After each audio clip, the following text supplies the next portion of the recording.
Paz do Senhor Jesus Cristo, estamos aqui esta noite para realizarmos a live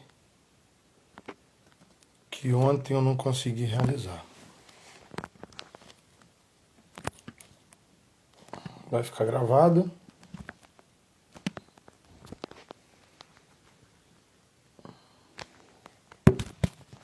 Vou deixar uma palavra aqui para os irmãos. Eu sei que vai ficar gravada, talvez a pessoa não vá ouvir e não vá ver hoje, mas no dia que ver, for vista, eu sei que vai falar grandiosamente a cada coração. Nós vamos aqui deixar um texto no livro de Salmos, capítulo, ou melhor dizendo, Salmo 1, Salmo não tem capítulo.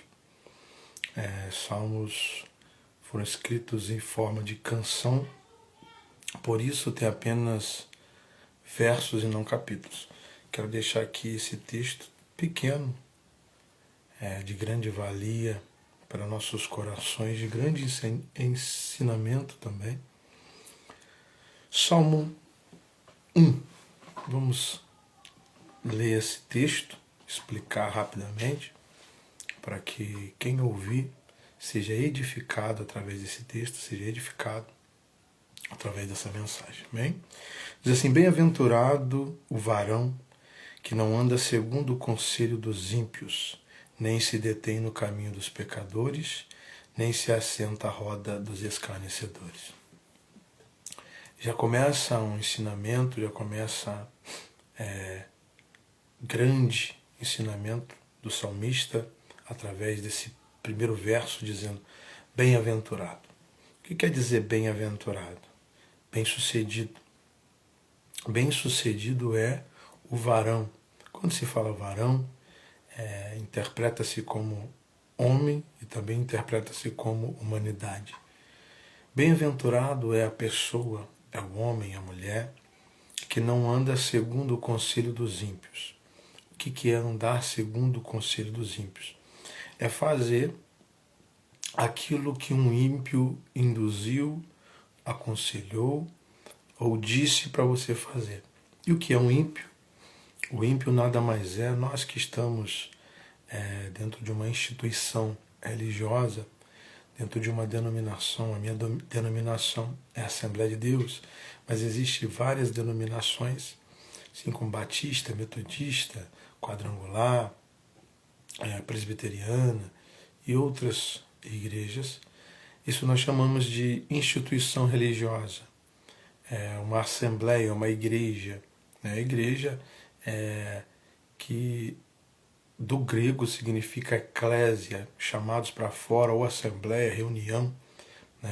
E nós estamos aqui dizendo que quem está numa igreja, numa instituição religiosa, quando olha para fora, olha para alguém que não está inserido neste contexto, não está inserido dentro desta religião, nós entendemos que eles são ímpios. Porém, hoje há uma miscelânea, uma mistura muito grande, e nós conseguimos identificar que até mesmo dentro de uma instituição religiosa existe ímpios. A palavra ímpio é aquele que não tem piedade, ele é impiedoso. A palavra ímpio, ela mostra que a pessoa não tem piedade, e quem não tem piedade está afastada de Deus, não crê em nada que Deus possa fazer. E tem como ter essa pessoa dentro de uma instituição religiosa? Com certeza. Muitas pessoas estão dentro de uma instituição religiosa porque às vezes a música chama atenção, às vezes porque gosta do pastor, às vezes porque alguém chamou, mas não crê totalmente em Deus, não crê totalmente em Jesus, e essa pessoa não tem piedade. Está lá inserida porque gosta de estar junto da sociedade, mas é uma pessoa ímpia também. Muitas das vezes nós que estamos dentro da instituição olhamos para fora e achamos que ímpios são apenas aqueles que estão lá fora. Mas existem pessoas ímpias também inseridas no nosso contexto. E o salmista está nos dando um alerta muito grande, dizendo: bem-aventurado é aquele que não anda segundo o conselho dessas pessoas. Pessoa que não tem piedade por ninguém, não crê em nada. Como você vai seguir o conselho de uma pessoa dessa? Se você seguir um conselho de uma pessoa dessa, com certeza você vai ser mal sucedido. Então o salmista ele já está nos instruindo e dizendo: identifique primeiro quem é ímpio, né? Identifique aquele que está no mesmo caminho, na mesma instituição, mas porém ele é um ímpio. Porque a pessoa que não tem piedade por ninguém, a pessoa que não crê em nada, quando você vai contar alguma coisa, uma situação da sua vida, logo essa pessoa vai te desanimar, logo ela vai te dar conselhos errados, logo ela vai te fazer andar por caminhos errados. E o salmista está deixando bem claro e ensinando: não ande segundo o conselho dessas pessoas. Pessoas ímpias, pessoas que não creem em nada, pessoas que tudo que você conta, para elas não vale nada. Pessoas negativas que sempre vai dizer: não vai dar certo, você não vai conseguir, você não vai romper. Então o salmista já dá esse conselho: bem-aventurado. Você quer ser bem-aventurado? A palavra bem-aventurado significa bem-sucedido. Você quer ser bem-sucedido? Não anda segundo o conselho desse tipo de pessoa. E ele vai continuar orientando através desse louvor, dizendo: bem-aventurado o varão que não anda segundo o conselho dos ímpios, nem se detém no caminho dos pecadores. Esse conselho é muito importante também: não se deter no caminho dos pecadores. Percebe que o salmista não diz, não é aquele que anda no caminho dos pecadores. Por quê? Porque nós que estamos lutando contra o pecado, nós que declaramos a nossa fé, não é que nós não temos pecado, nós reconhecemos que temos e lutamos contra os desejos carnais. Muitas pessoas olham para quem está na igreja e diz: poxa, fulano de tal está na igreja, aprontou tanto, errou tanto e vai continuar errando. Mas a diferença, assim como eu, a diferença de quem está inserido no corpo de Cristo, não apenas numa instituição religiosa, mas inserido no corpo de Cristo porque aceitou Jesus como único, suficiente Salvador. Ele entende que o sangue de Jesus o lavou de todo o pecado e hoje ele luta contra os seus desejos carnais, assim como Gálatas, no capítulo de número 5, diz que é uma luta constante entre a carne e o Espírito. E ele fala ali sobre o fruto do Espírito e também fala sobre o fruto da carne. Se você ler o Gálatas no capítulo de número 5, você vai ver que existe muito mais o fruto da carne do que o fruto do Espírito. Tudo que alimenta a carne é mais prazeroso, é mais gostoso, mais palatável, né? Mas o que alimenta o Espírito é mais dificultoso. Jesus diz: aquele que quer vir após mim, negue-se a si mesmo, toma a tua cruz e siga-me. Tomar a cruz e negar a si mesmo. Primeiro, negar a si mesmo já é muito difícil. Tomar a cruz é sentido de sofrimento. Por quê? Negar a si mesmo, negar a sua carne já é algo que dificulta muito o caminhar. Então não é algo fácil. Você está esperando vir para Cristo e encontrar um conto de fadas, fique onde você está. Porque o próprio Jesus diz: aquele que quiser vir após mim, negue-se a si mesmo, toma a tua cruz e siga-me. É interessante quando ele diz não se deter no caminho dos pecadores, ele não diz aquele que não anda no caminho dos pecadores. Por quê? Porque nós vamos andar no caminho do pecado, nós vamos andar no caminho de pecadores, encontrar o tempo todo pessoas que não têm temor, pessoas que não respeitam, pessoas que não respeitam até mesmo a tua fé, aquilo que você professa como fé. Mas você entenda que o salmista está dizendo: não se deter. O que é não se deter? Ensinamento muito forte. Nós vamos ter que conviver com todos, falar com todos, porém não nos deter, não parar neste caminho. Porque quando nós paramos, nós interrompemos uma caminhada. né?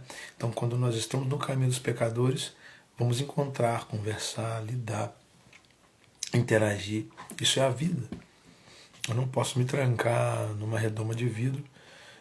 Muitas religiões acham que isso funciona, que santidade é isso. Me trancar no meu mundo fechado, não comunicar com ninguém, não ter interação com ninguém. Mas o texto aqui que nós estamos lendo não nos diz isso. Diz não nos deter. Não é deixar que esse caminho nos paralise.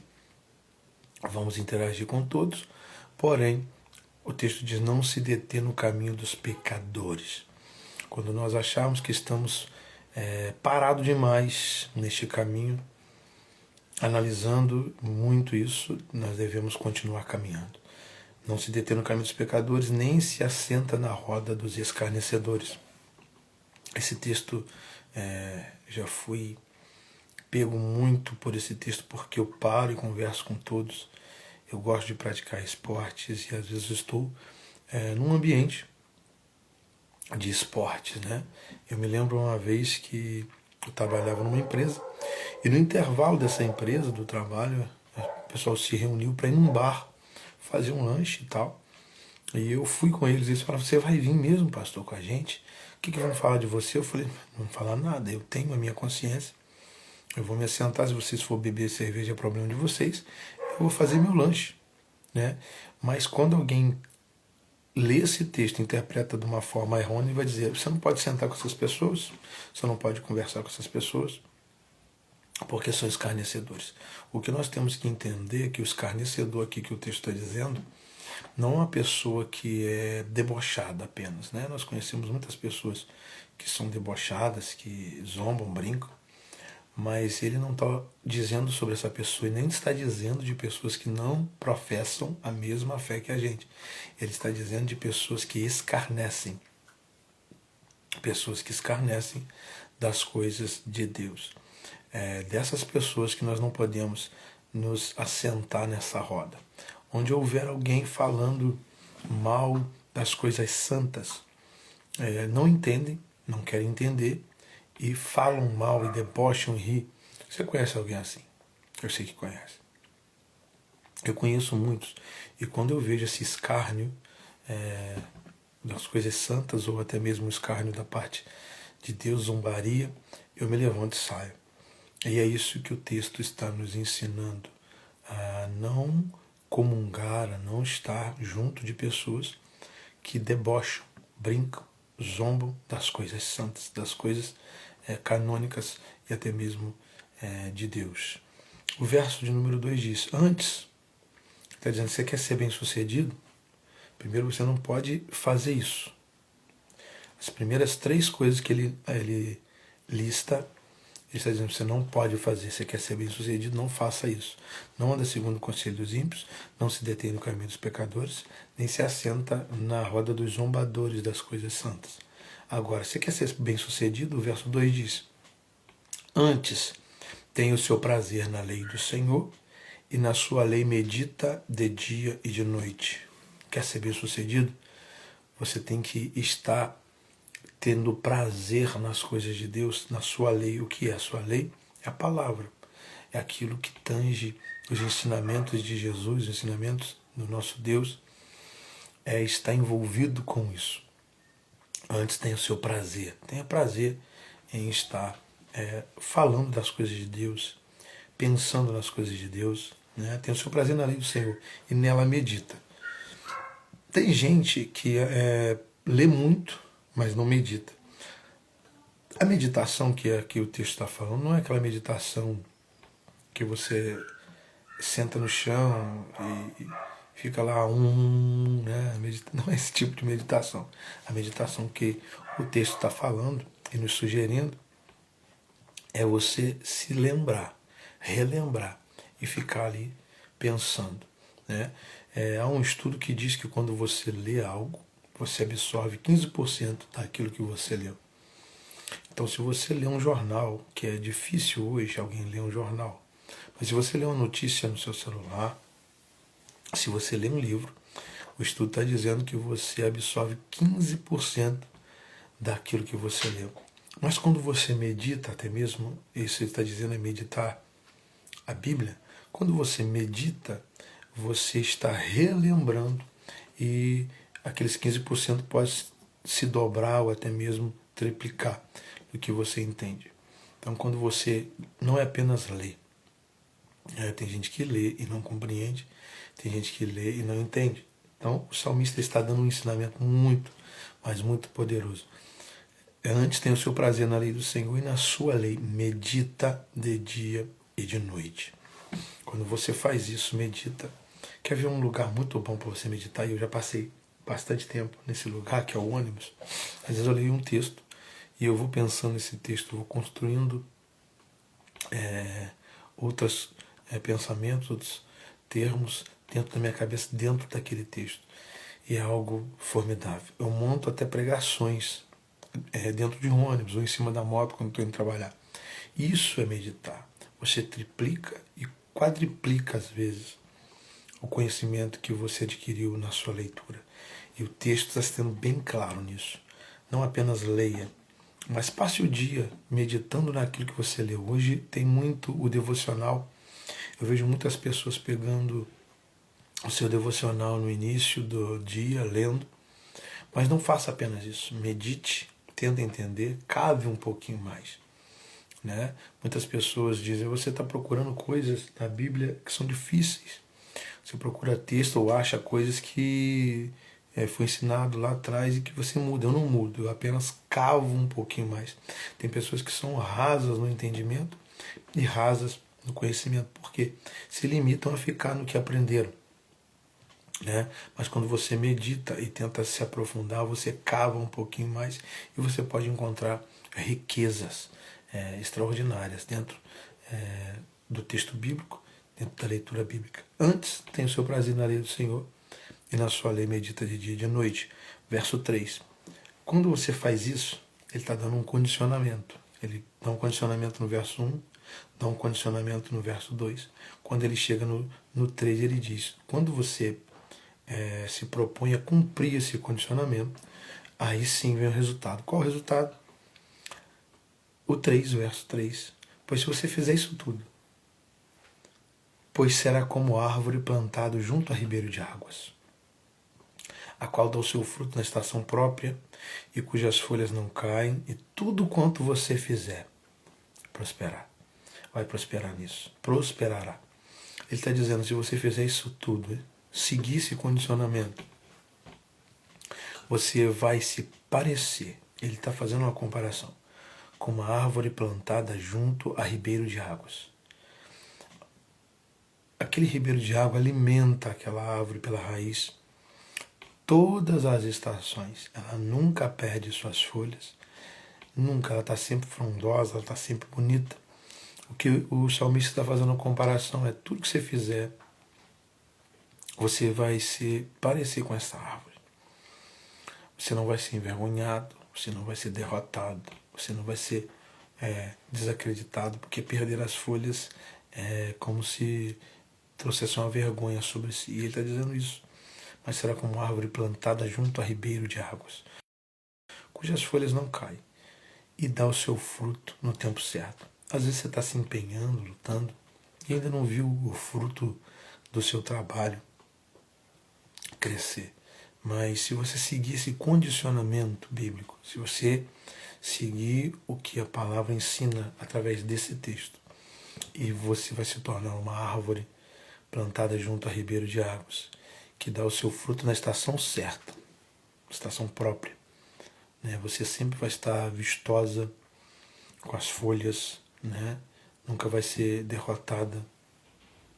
Mas o fruto, ele vem na estação certa. Ele diz aqui, a qual dá seu fruto na estação própria, e cujas folhas não caem. E tudo quanto fizer, tudo que você fizer, se propor a fazer. Eu vou pregar um prego na tábua, você vai prosperar. Eu vou sair daqui para ir para Três Rios, você vai prosperar. Tudo que você se propor a fazer, se você seguir esse condicionamento, você será próspero, em nome de Jesus. Ao 4. Mas não são assim os ímpios. É o que eu disse dos ímpios. Pessoas impiedosas, pessoas que não creem em Deus, pessoas que não andam segundo a vontade de Deus. Não são assim os ímpios, mas são como a moinha que o vento espalha. A moinha é a palha do trigo. Quando se retira o trigo, quando vai passar na peneira, aquela palha sobe e ela é soprada com o vento, ela é separada para ser jogada fora e ser até mesmo queimada. Pessoas que não creem em Deus, pessoas que andam e levam a vida da forma que quer, pessoas impiedosas que não praticam a piedade, são comparadas a esse trigo, são como a palha, são como a moinha. Ele diz, não são assim os ímpios, mas são como a moinha que o vento espalha. Pelo que os ímpios não subsistirão no juízo, nem os pecadores na congregação do justo, porque o Senhor conhece o caminho do justo, mas o caminho dos ímpios perecerá. Então, uma escolha entre você ser trigo, ser árvore plantada ou ser moinha, ser ímpio. Escolha ser árvore plantada junto a ribeiro de águas, cujas folhas não caem, e tudo quanto fizer prosperará. Trouxe aqui esse ensinamento, essa palavra, que Deus possa fortalecer o teu coração, a tua alma, o teu espírito. Ontem eu não consegui, eu ia fazer ontem essa live, mas não consegui. Mas hoje o Senhor, ao sair da igreja, me tocou para trazer essa palavra para você. Sei que você vendo esse vídeo, ouvindo esse ensinamento, será de grande valia para a tua vida material, espiritual e até mesmo emocional. Estamos aqui para, talvez numa outra ocasião, trazer uma outra palavra. Estou querendo pelo menos uma vez por semana trazer uma palavra de encorajamento, de fortalecimento espiritual. Deus abençoe a sua vida, em nome de Jesus.